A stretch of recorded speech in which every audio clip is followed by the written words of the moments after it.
বিসমিল্লাহির রহমানির রহিম। আসসালামু আলাইকুম ওয়া রাহমাতুল্লাহি ওয়া বারাকাতুহু।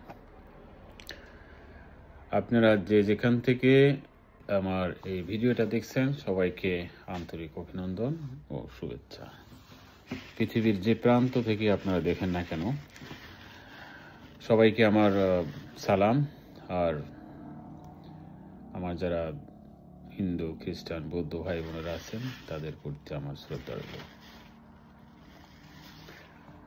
যে জিনিসটা আমরা আপনাদের কাছে তুলে ধরতে চাই, আমরা একজন বিদেশে থাকি, আমাদের প্রতিদিনের রুটিন মাফিক কাজ আছে, অর্থাৎ weekly 6 days a week, sometimes 5 days a week আমাদের জব আছে এবং time to time it's like 8 to 4, 8 to 4, 8:30 to 4.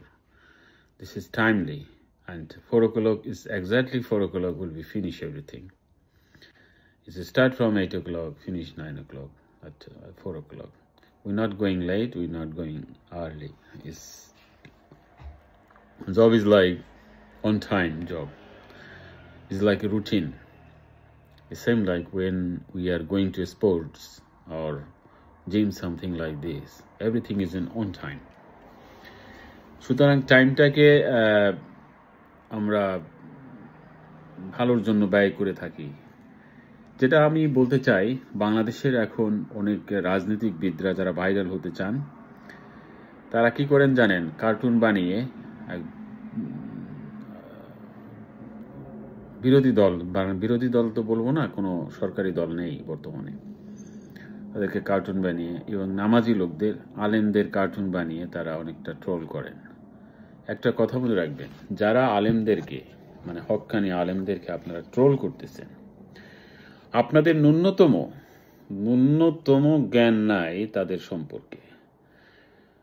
তারা যে দলেই করুক না কেন, ইসলামের জন্য তারা জীবন দিয়েছেন, দেশের জন্য তারা জীবন দিয়েছেন, দেশের জন্য তারা বাজি রেখে যুদ্ধের ময়দানে তারা জয়ী হয়ে এসেছেন। সুতরাং তাদের নিয়ে আপনারা ট্রোল করবেন, তাদের জন্য আপনাদের মুখ থেকে পটপট করে কথা বেরোচ্ছে। এখন তাদের বিরুদ্ধে কথা বলতে পারতেছেন। আর এর আগে ইন্দুরের গর্তে ছিলেন।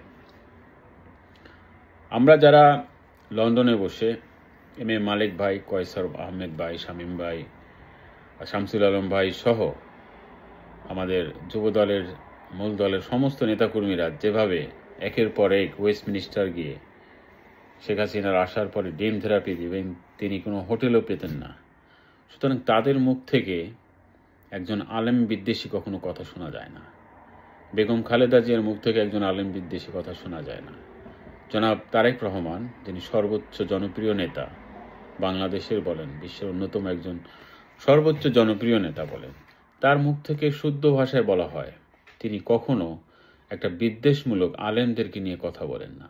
কিন্তু আপনারা চামচা এমপিরা, সাবেক এমপিরা, কারণ আপনাদের ধর্ম নিয়ে এত চুলকানি কেন, ইসলাম নিয়ে এত চুলকানি কেন? মঞ্চে ইসলামিক কথা বললে যদি 10 জন লোক হেদায়েত প্রাপ্ত হয়, আপনাদের এত চুলকানি কেন?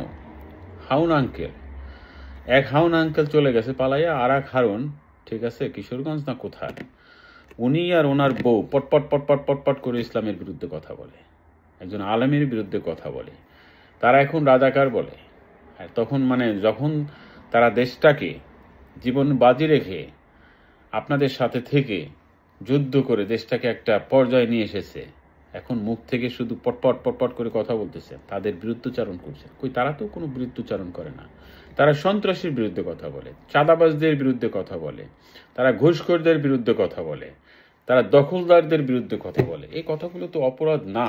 আপনি যদি দখলদার হয়ে থাকেন, যদি আপনার লেগে থাকে, সেটা আপনার অপরাধ, আপনি অপরাধ করতেছেন। সুতরাং আপনি যদি অপরাধ করেন, অপরাধ থেকে ফিরে আসেন। এত অহংকার কেন, এত জ্বালাতন কেন? ফিরে আসেন না ভালোর পথে, নামাজের পথে ফিরে আসেন। ভোর 5টায় উঠেন, 4টার সময় উঠেন, ফজরের নামাজ পড়েন, আল্লাহর কাছে দোয়া দুরুদ পড়েন, তাহাজ্জুদ পড়েন, 5 ওয়াক্ত নামাজ পড়েন। তারা তো এই দাওয়াতগুলোই দিচ্ছে। তারা দাওয়াত দিলে তাদের দলের যদি লোক ভিড়ে, সে যদি ইসলামের পথে ফিরে আসে, আপনাদের এত চুলকানি কেন রে ভাই? কি হয়ে গেছেন আপনি? 5 বার না 10 বারের এমপি হয়ে গেছেন। আপনি কি হয়ে গেছেন? কিছুই হন নাই। আপনি তো আওয়ামী লীগের দালাল। আপনি দালাল ছিলেন, এজন্যই আপনি এমপি হয়েছেন। আপনি সব সাজানো নাটক। আপনি বিএনপি রাজনীতি করছেন, আপনি আপনার ওয়াইফ। এই জামাত নিয়ে আপনি শক্তি পাচ্ছেন। জামাত না থাকলে আপনি পিছন দিয়ে দৌড় দিতেন। সুতরাং জামাত নিয়ে বেশি চুলকায়েন। আমরা বিএনপি করি। আমরা কখনো জামাত একটা মঞ্চে গিয়ে কখনোই আমাদের বরিশালে এরকম কোনো ঘটনা ঘটে নাই। সুতরাং সন্ত্রাসের বিরুদ্ধে যদি কথা বললে আপনাদের সমস্যা হয়, চাঁদাবাজদের বিরুদ্ধে কথা বললে যদি আপনাদের সমস্যা হয়, দখলদারদের বিরুদ্ধে কথা বললে যদি আপনাদের সমস্যা হয়, রেপিস্টের বিরুদ্ধে কথা বললে যদি আপনাদের সমস্যা হয়, তাহলে সমস্যা তো আপনি ইউ আর বাস্টার্ড, আপনি সমস্যা। আপনি তো আরো প্রাউড করে বলবেন যে তিনি যা বলেছেন সঠিক বলেছেন। তিনি যা বলেছেন, আমরা সন্ত্রাসের বিরুদ্ধে, স্বৈরাচারের বিরুদ্ধে, দখলদারদের বিরুদ্ধে, চাঁদাবাজদের বিরুদ্ধে এবং রেপিস্টের বিরুদ্ধে যারা এই কাজের সাথে জড়িত থাকবে তাদেরকে দল থেকে বহিষ্কার করা হবে। স্রেফ কথা। ইসলামকে কথা বলেন।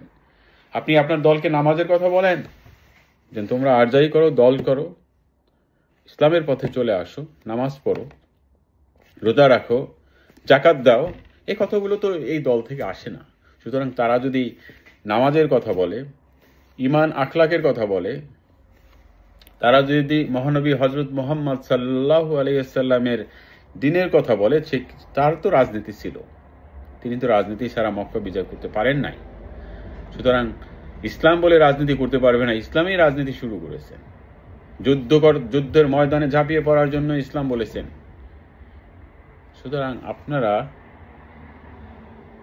ভালো মানুষ হলে তাদের বিরুদ্ধচারণ করতেন না।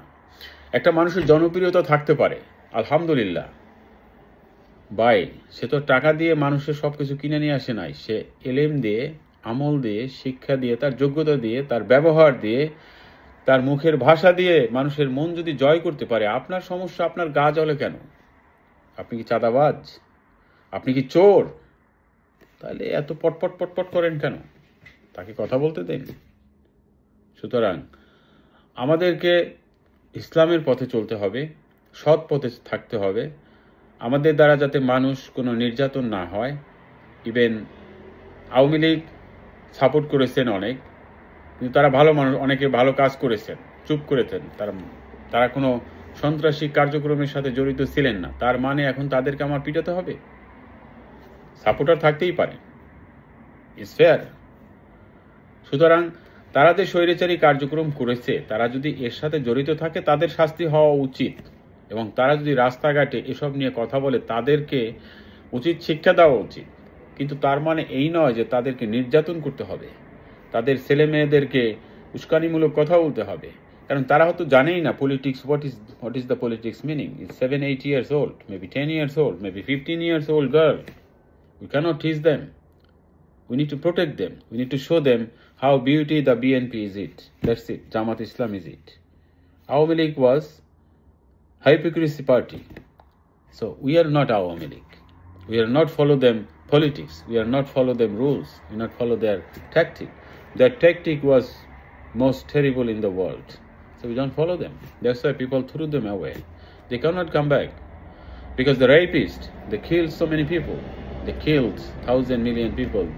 They disappear many people. Many mother, father, brother, sisters are crying for their brother, their son, their daughters. They never come back. They put in Aina Ghar. So we have to be careful.